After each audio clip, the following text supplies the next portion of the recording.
His name was Corporal Thomas Hale, but the soldiers who served alongside him called him the listener. Not because he was a big talker, quite the opposite. He was quiet, reserved. They called him the listener because he claimed he could hear danger before it ever arrived. Sounds crazy, right? That's what everyone in his squad thought too, until his predictions started coming true, one after another. It all began on a freezing night near the Siegfried Line. It was 2:30 a.m.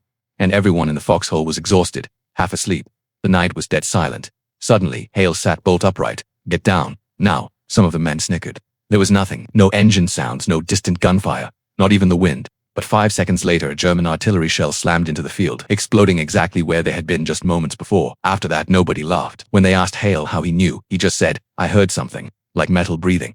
Nobody knew what that meant, but they knew it had just saved all of their lives. A couple of weeks later, the platoon was advancing through an abandoned French village. It was eerily quiet, too quiet. Hale froze, his eyes locked onto a single window 3 houses away. He whispered to his lieutenant machine gunner, 3rd floor, right side. The lieutenant raised his binoculars. He saw nothing, but Hale insisted.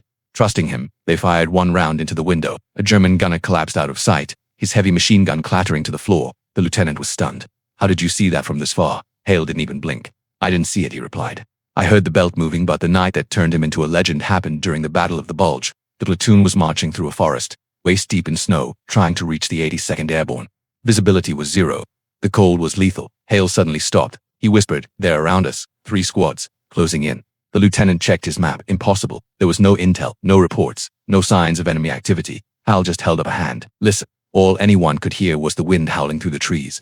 But Hale heard something else, the crunch of soft boots in frozen snow, the sound of breathing, the whisper of rifles being lifted. Before anyone could react, Hale tackled the lieutenant to the ground. In that instant, gunfire erupted from the trees.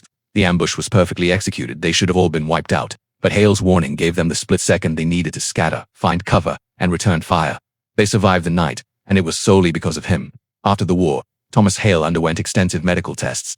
Doctors expected to find something extraordinary: superhuman hearing, maybe some unique neurological trait. The results? Completely normal. His hearing was average, his brain was average. And strangely, after the war ended, his mysterious ability vanished. He lived the rest of his life quietly, never offering an explanation for how he did what he did. Was it instinct, dumb luck, a sixth sense born from the chaos of war? We'll never know.